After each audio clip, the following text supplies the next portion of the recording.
कि अयोध्या में आग की बारिश हो रही है। अयोध्या में आग की बारिश हो रही है, और जब दो या दो से अधिक, ठीक है, दो से अधिक पदार्थ अभिक्रिया करते हैं और एक हो जाते हैं तो संयोजन अभिक्रिया होती है। कार्बन हमेशा 4 ही बॉन्ड बना सकता है, तो यह 4 हाइड्रोजन ले लेगा। 4 हाइड्रोजन को मिला करके क्या होता है, यह मीथेन बनता है। हेलो बच्चों, कैसे हैं आप लोग? उम्मीद है बहुत अच्छे होंगे। मैं रोहित कुमार आप सभी बच्चों का स्वागत करता हूं आपके अपने YouTube channel Rohit inspire India पर। आज क्लास 10 साइंस का यह अध्याय होने वाला है, जिसमें हम अध्याय 1 का MCQ, 2 का, 3 और 4 का MCQ करने वाले हैं। ठीक है मेरे भाई, क्या करेंगे? 1, 2, 3, 4 एक ही क्लास में चारों चैप्टर्स का हम क्या करने वाले हैं? खात्मा, जैसे MCQ द्वारा। ठीक है, और बार बार जो प्रश्न पूछे जाते हैं उन्हीं प्रश्नों को इसमें लिया गया है। तो यह क्लास आपके लिए बहुत ही इंपॉर्टेंट है। आप देखिए क्या है इसमें, बिना समय गवाए हुए मैं ज़्यादा समय इंट्रो में नहीं लेता हूँ, आइए देखते हैं। देखिए मेरे भाई, निम्नलिखित में से कौन सी रासायनिक अपक्रिया है? क्या पूछ रहा है कि इनमें से, इन चारों में से रासायनिक अपक्रिया कौन सी है?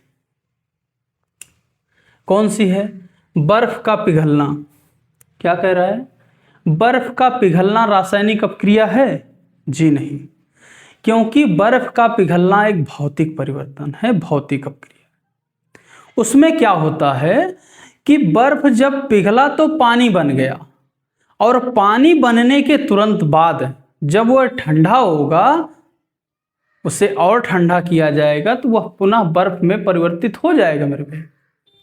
इसीलिए क्या होता है, बर्फ का पिघलना एक भौतिक परिवर्तन है, ठीक है, रासायनिक परिवर्तन नहीं है। पानी का उबलना एक भौतिक है, ठीक है, और यह रासायनिक अपक्रिया नहीं।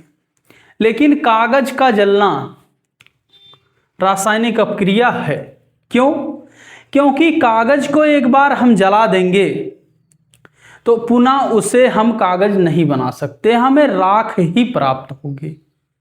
ठीक है मेरे भाई, तो मैंने क्या कहा कि कागज का जलना एक रासायनिक अपक्रिया है। नेक्स्ट, मैग्नीशियम रिबन को जलाने पर क्या होता है? मैग्नीशियम है, ठीक है, Mg को मैग्नीशियम बोलते हैं, और यह जब जलता है तो ऑक्सीजन बिना लिए जलेगा नहीं, और क्या बनाता है? ठीक है, क्या बनाता है? MgO। MgO कहाँ पर है? यहाँ पर देखिए, बी जो इसका है वो करेक्ट है। ठीक है, नेक्स्ट, ज़्यादा समय नहीं लेंगे, थोड़ी ही देर में यह पूरा चैप्टर कंप्लीट किया जाएगा। ठीक है, जिंक प्लस कॉपर सल्फेट जब दोनों क्रिया करेंगे तो किस प्रकार की अपक्रिया करेंगे? इसमें पूछा जा रहा है कि संयोजन अपक्रिया करेंगे, विस्थापन अपक्रिया करेंगे, अपघटन या उदासीनीकरण। यह किस प्रकार की अपक्रिया है? तो देखिए यहां पर कॉपर ने क्या किया, जिंक ने कॉपर को उसके स्थान से विस्थापित कर दिया, उसके स्थान से हटा दिया, तो इसीलिए यह कौन सी अपक्रिया हो गई? विस्थापन अपक्रिया। ठीक है मेरे भाई, यह विस्थापन अपक्रिया हुई। इसके बाद AgCl, ठीक है, क्या है? AgCl सूर्य के प्रकाश में क्या कारण है कि काला पड़ जाता है?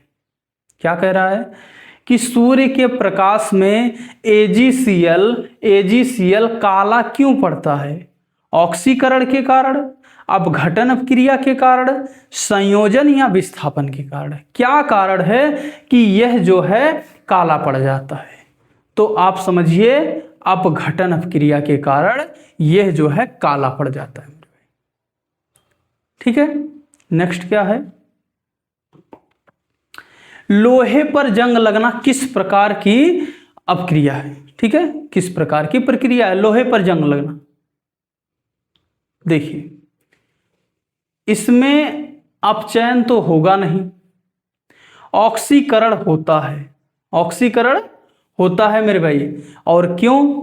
क्योंकि लोहा जो होता है वो बिना ऑक्सीजन के संपर्क में आए खराब नहीं हो सकता है, इसीलिए लोहा जो होता है जब ये ऑक्सीकृत होगा तभी जो है इसमें जंग लगेगा। ठीक है।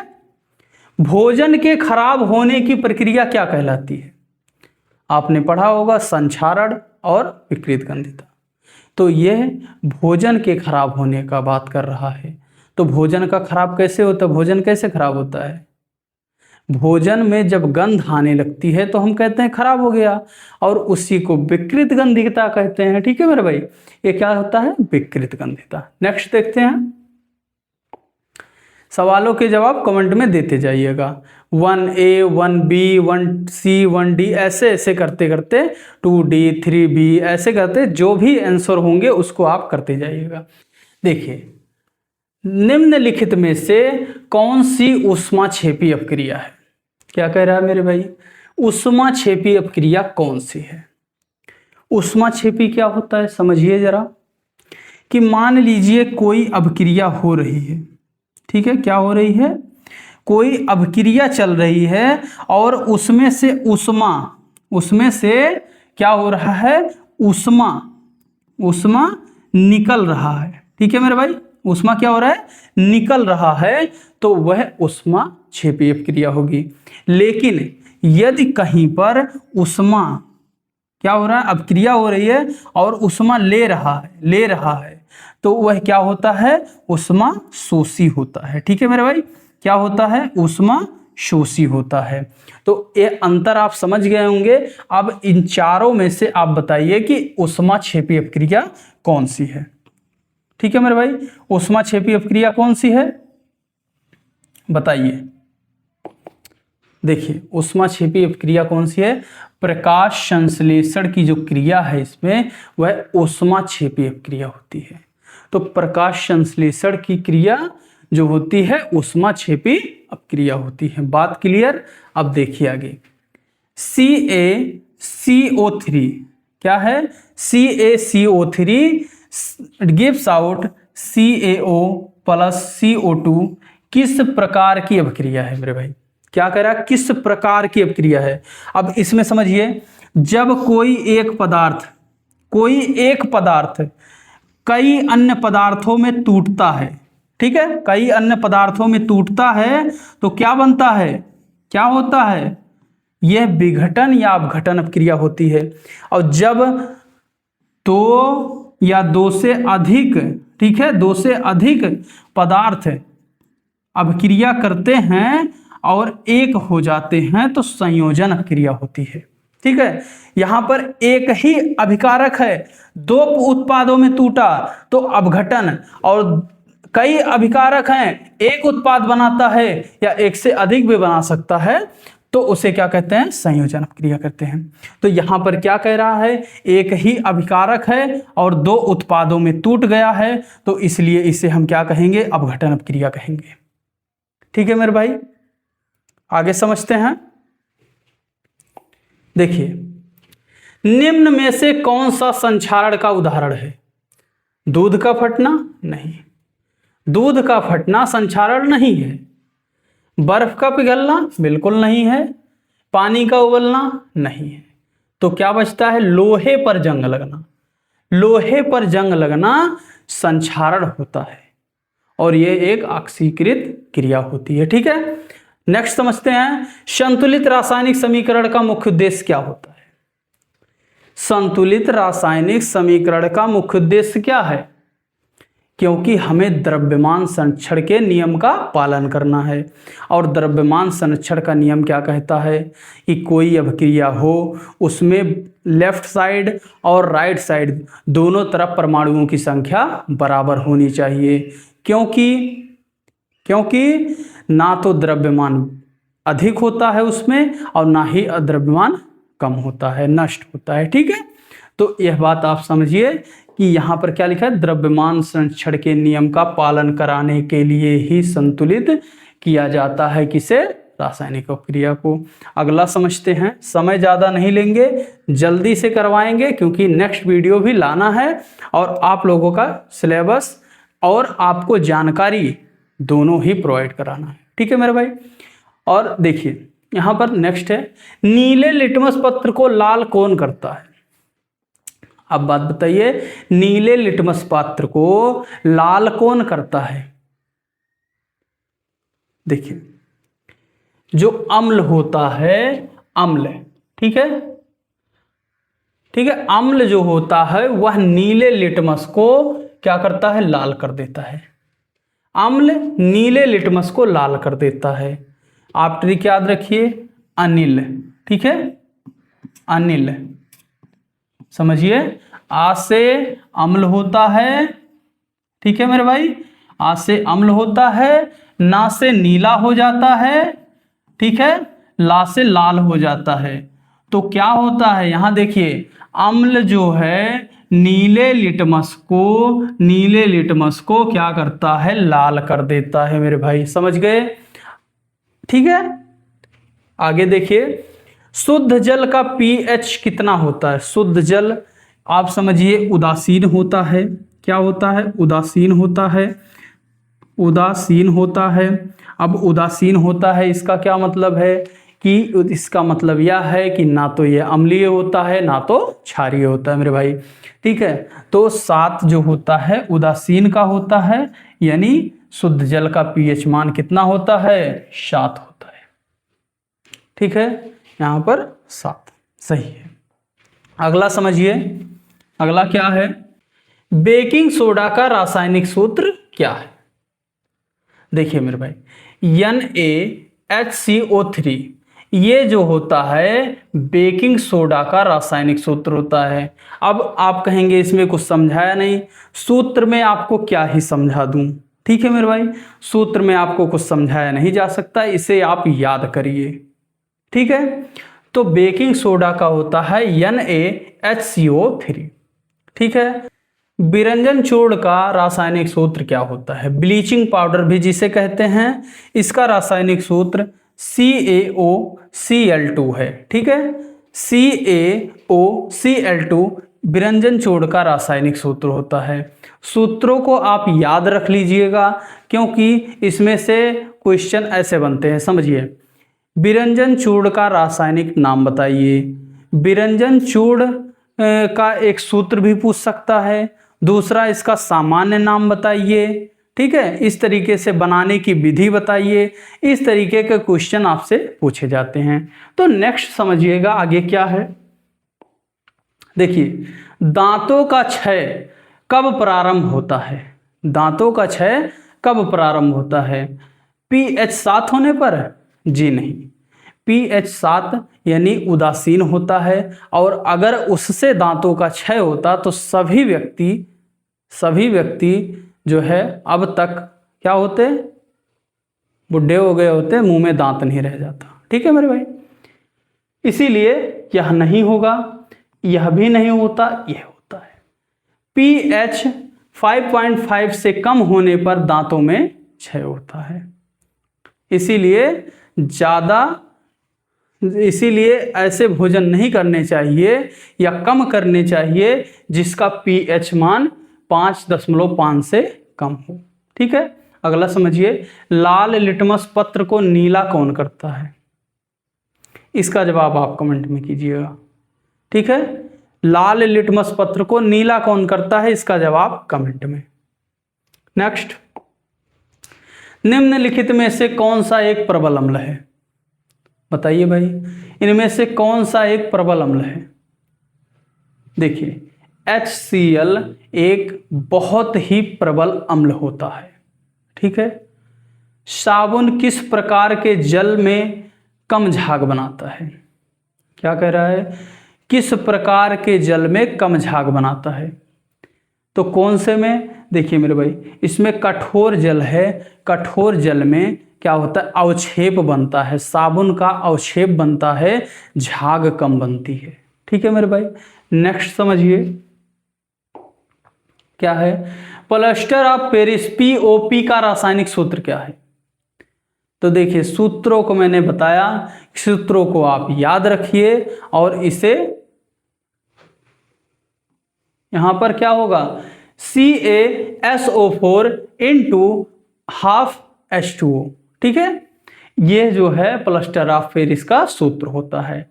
नेक्स्ट क्या है, धोने का सोडा, ठीक है, धोने का सोडा या जिसे धामन सोडा कहते हैं, वॉशिंग पाउडर कहते हैं। इसका रासायनिक सूत्र क्या है, इसका रासायनिक सूत्र है Na2CO3 इंटू 10H2O है, ठीक है मेरे भाई।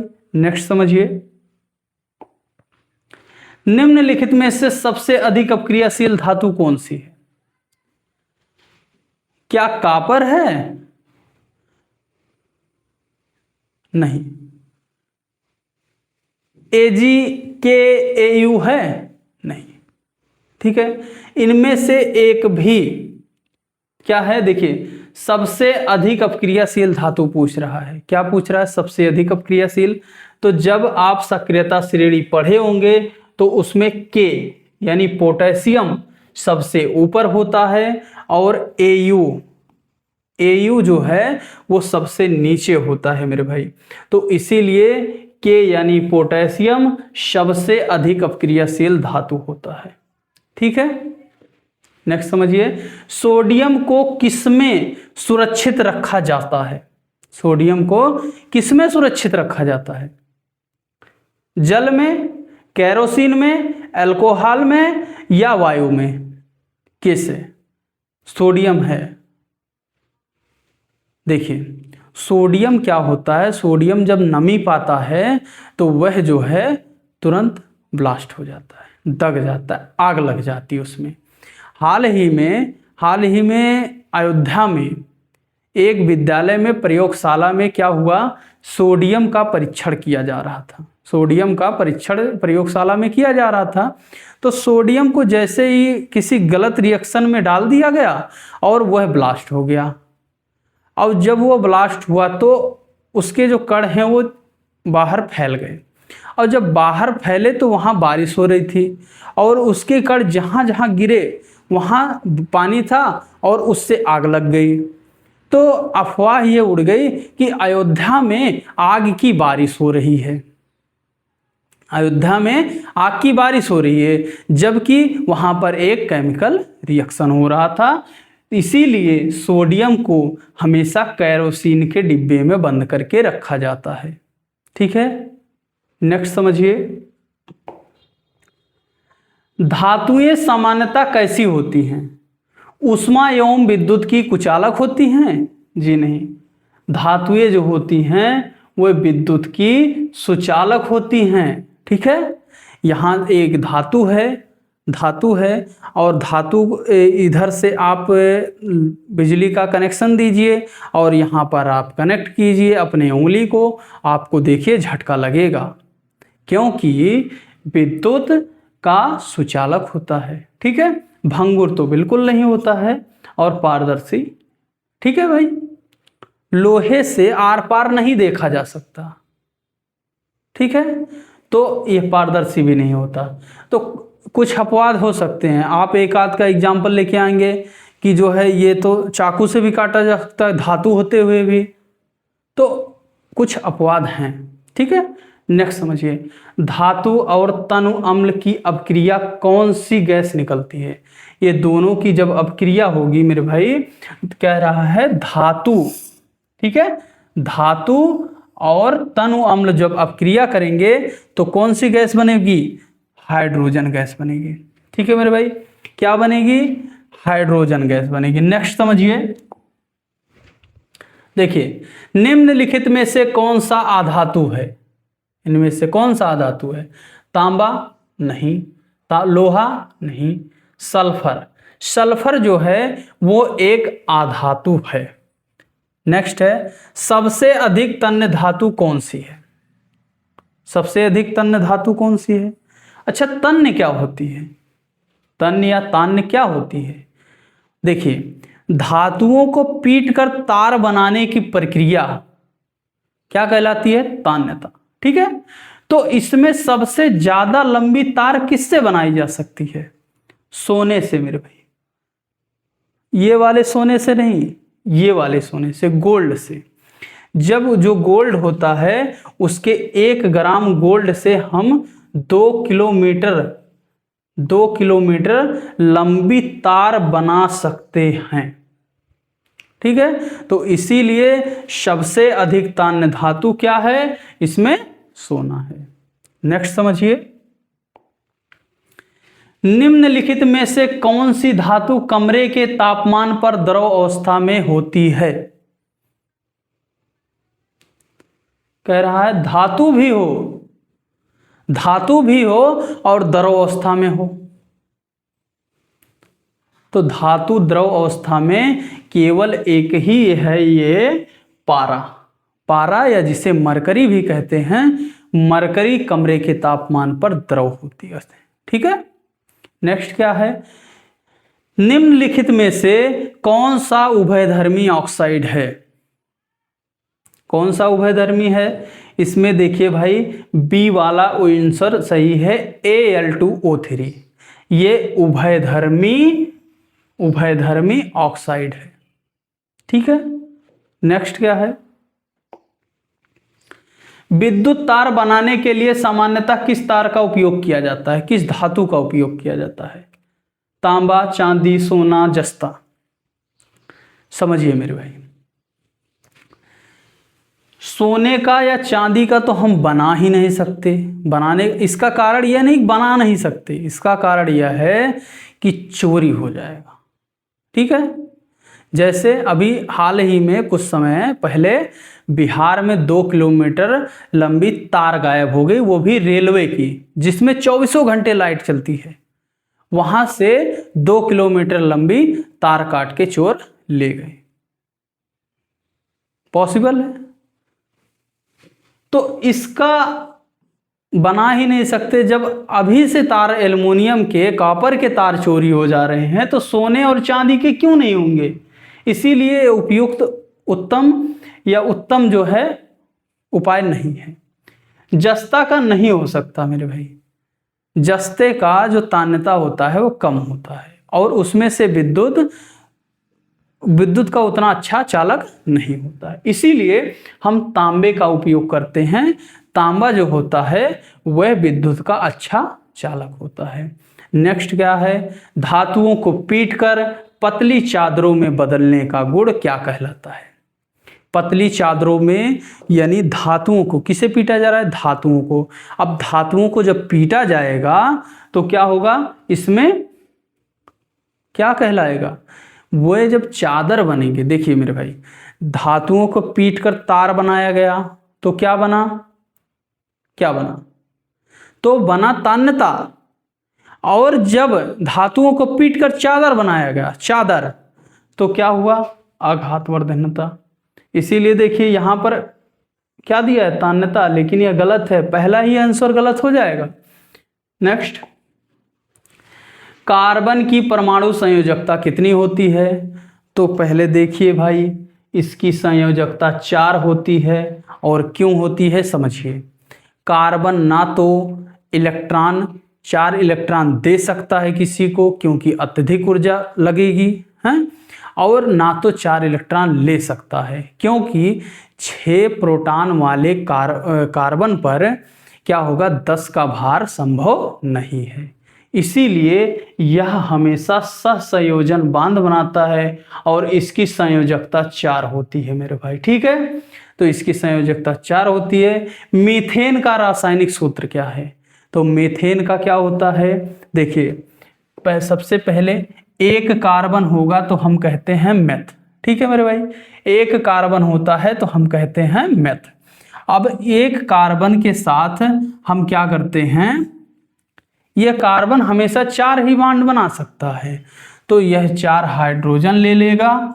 4 हाइड्रोजन को मिला करके क्या होता है, यह मीथेन बनता है। ठीक है, यह मीथेन है या मीथेन। ठीक है मेरे भाई, नेक्स्ट समझते हैं, एथेनॉल का रासायनिक सूत्र क्या है।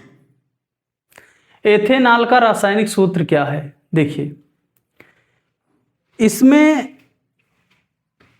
यह कीटोन लगा हुआ है। ठीक है, ये हो नहीं सकता। और इसमें एल्कोहल है, ठीक है, ये OH जो है इसी से नाल बनता है, तो यहाँ एथेनॉल लगा हुआ है, इसी से हम समझ सकते हैं कि यह एथेनॉल होगा। ठीक है, नेक्स्ट देखिए, सिरके में कौन सा अम्ल पाया जाता है?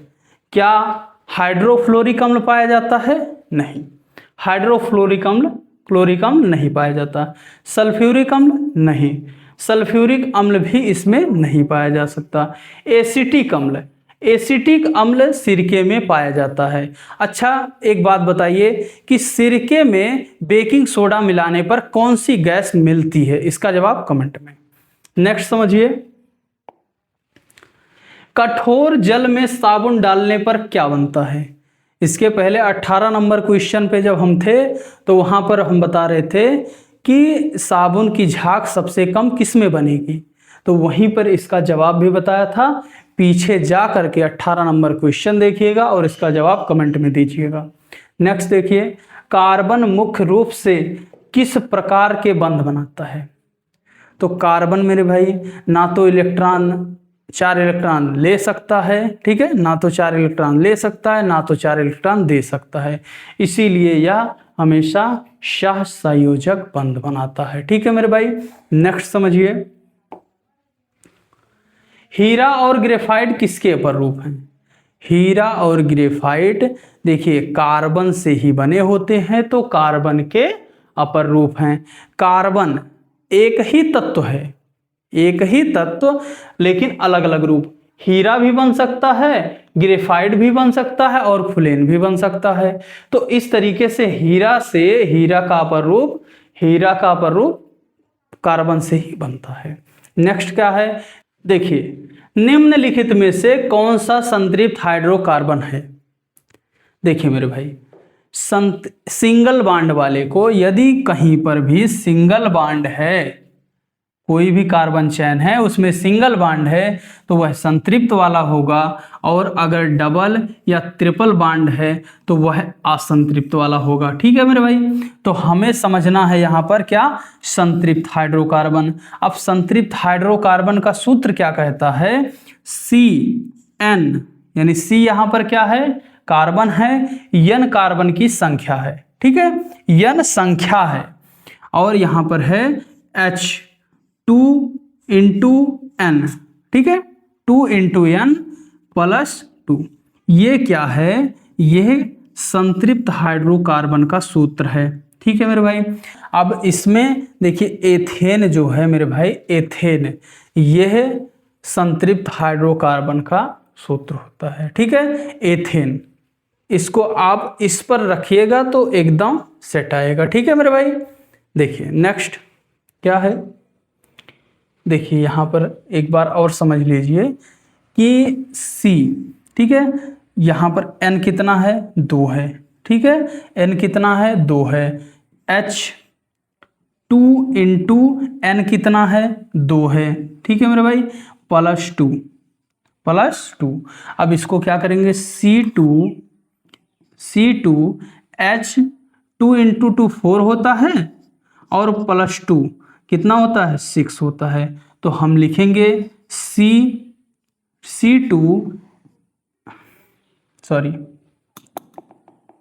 देखिए लिखेंगे हम C2H6, ये जो है कहाँ पर मिल रहा है, एथेन पर। ठीक है मेरे भाई, इसी तरीके से आप इसको बना सकते हैं। नेक्स्ट समझते हैं क्या है इसमें। देखिए ये स्लाइड लास्ट स्लाइड होने वाली है।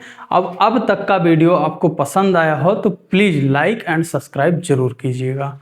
ठीक है मेरे भाई, देखिए साबुन का सफाई करने का गुण किस कारण होता है? तो इसमें माइसेल या मिसेल, ठीक है, दोनों नाम इंग्लिश में कुछ और कहते हैं, हिंदी में कुछ और कहते हैं, तो माइसेल या मिसेल दोनों की वजह से ये एक ही है, इसी की वजह से साबुन सफाई करता है। ठीक है, निम्नलिखित में से कौन सा समजातीय श्रेणी का गुण है? इनमें से कौन सा समजातीय श्रेणी का सूत्र है या गुण है, क्या है? देखिए सभी सदस्यों का समान सूत्र समान होता है, जी हाँ, सभी सदस्यों का, जितने उसमें सदस्य हैं उनका सामान्य सूत्र समान होगा मेरे भाई। कैसा होगा? समान होगा। यही सजातीय श्रेणी का गुण है। ठीक है, तो मिलते हैं नेक्स्ट वीडियो में। यह वीडियो कैसा लगा कमेंट में जरूर बताइए और एक प्यारा सा कमेंट मेरे लिए जरूर कीजिएगा। धन्यवाद।